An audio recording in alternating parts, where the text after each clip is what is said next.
मुझे पता नहीं था कि यहां मटन युद्ध भी हुआ है। वैसे तरह तरह के युद्ध हम लोगों ने देखे हैं। ये इतिहास में दर्ज हो गया मटन युद्ध। इसका मतलब ये है कि विरोधी लोग जान गए होंगे आज कि यहां से समाजवादी पार्टी की प्रत्याशी ज्योतिर्बिंद जी ऐतिहासिक वोटों से जीत करके जा रही हैं।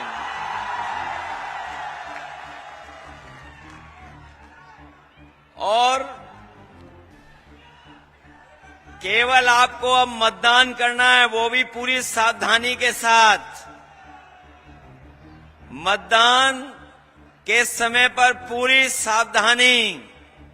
बस अब डॉक्टर ज्योतिर्बिंद जी को सर्टिफिकेट लेना है। और ये बात मैं इसलिए भी कह रहा हूं, कि सरकार के मुख्यमंत्री जी को इतनी बार नहीं आना पड़ता अगर उन्होंने पिछले 7 साल में कुछ काम किया होता तो।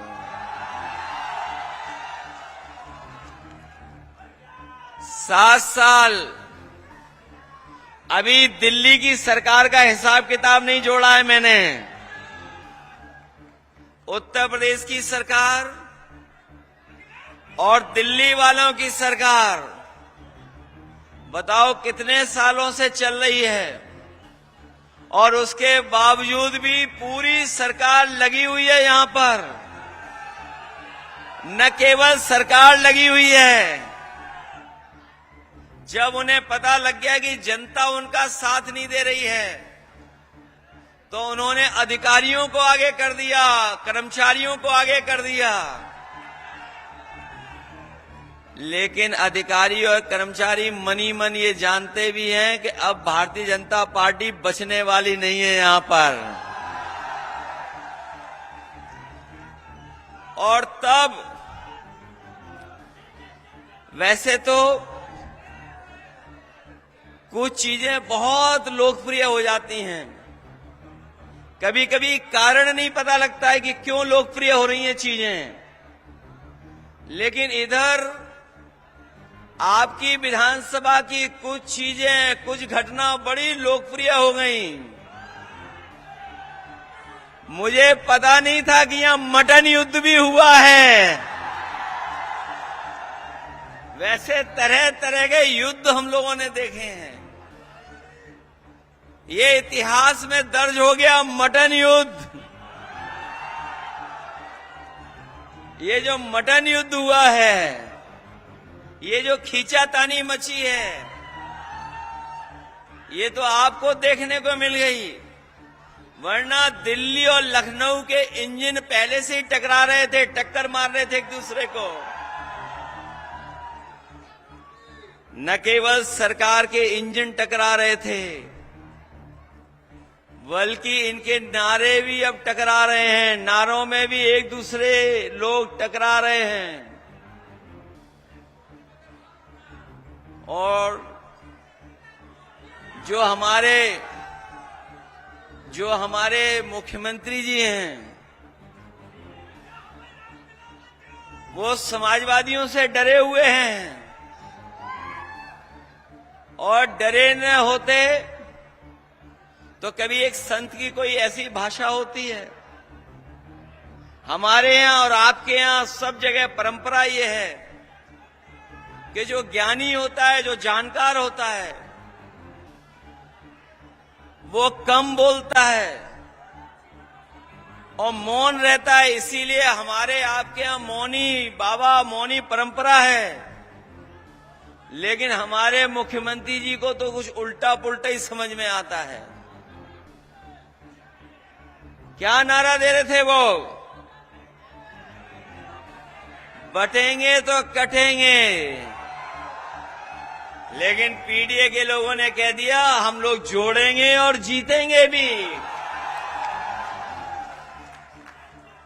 ये जो एनडीए वाले लोग हैं, ये एनडीए वाले लोग नकारात्मक हैं, ये निगेटिव लोग हैं।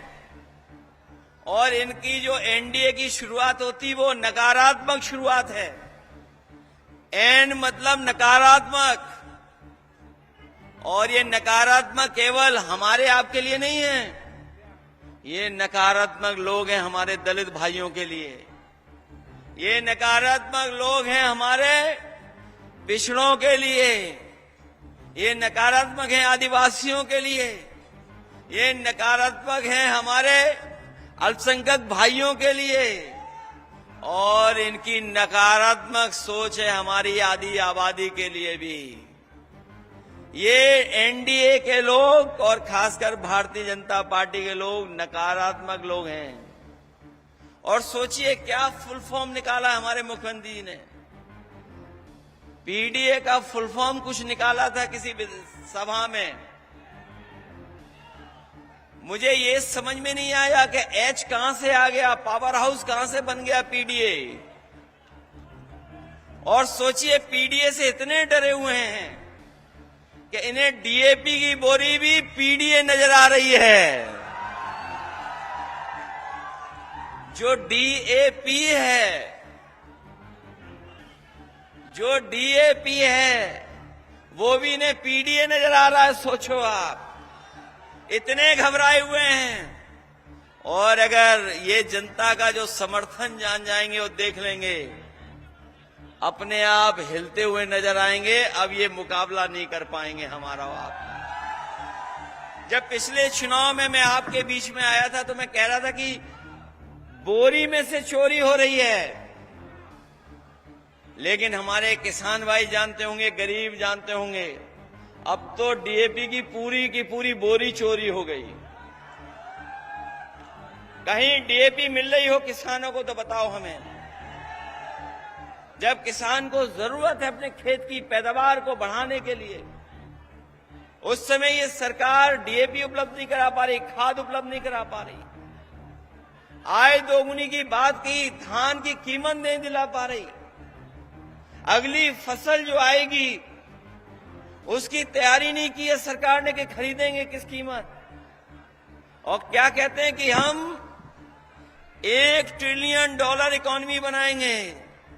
हमारे मिर्जापुर के साथियों, ये 1 ट्रिलियन इसलिए अंग्रेजी में बोल रहे हैं जिसको आपको समझ में नहीं आए। ये 1 ट्रिलियन कोई नहीं समझता कि 1 ट्रिलियन क्या है, इसीलिए वो कह रहे हैं हम 1 ट्रिलियन की अर्थव्यवस्था बनाएंगे।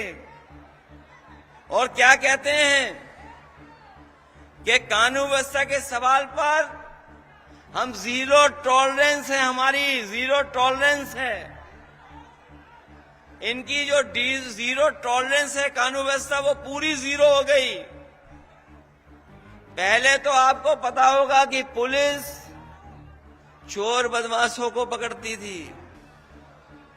इधर आपने बनारस में देखा होगा पुलिस को पकड़ रही है। और बलिया गाजीपुर वाले भी जानते होंगे, एक बड़ा अधिकारी भेजना पड़ा तब पुलिस पकड़ी गई। वहां रंगे हाथों पकड़े गए, रंगे हाथों पकड़े गए। और जब बनारस में पकड़े गए तो हम लोगों ने जब सवाल खड़ा किया तो उन्होंने कहा कि ऐसी कोई घटना नहीं की हुई। हम अपने खोजी पत्रकार साथियों का धन्यवाद देना चाहते हैं कि वो भी सीसीटीवी का कैमरे का खोज करके ले आए और दिखा दिया कि एक पुलिस के अधिकारी बड़ा बक्सा लेकर के जा रहे थे। बाद में कार्रवाई करनी पड़ी। और सच्चाई तो ये है कि इतनी लूट कभी किसी सरकार में नहीं हुई होगी जितनी लूट इस सरकार में हो रही है। जब 100 नंबर बनाया गया था पुलिस के लिए तो इसलिए बनाया गया था कि गांव गरीब दूर दराज जो रह रहा है, अगर संकट और परेशानी में है तो वो अगर फोन मिलाएगा तो पुलिस उसके पास पहुंच करके मदद करेगी। लेकिन सरकार ने जब से 100 से 112 किया है, अपनी पुलिस ने भी रेट बढ़ा लिया है। और अब ये 100 नंबर 112 मदद नहीं कर रही है, दोनों पार्टियों को उठा करके थाने में ले जाने, तब जाकर के हिसाब किताब हो रहा है थाने में जाकर के।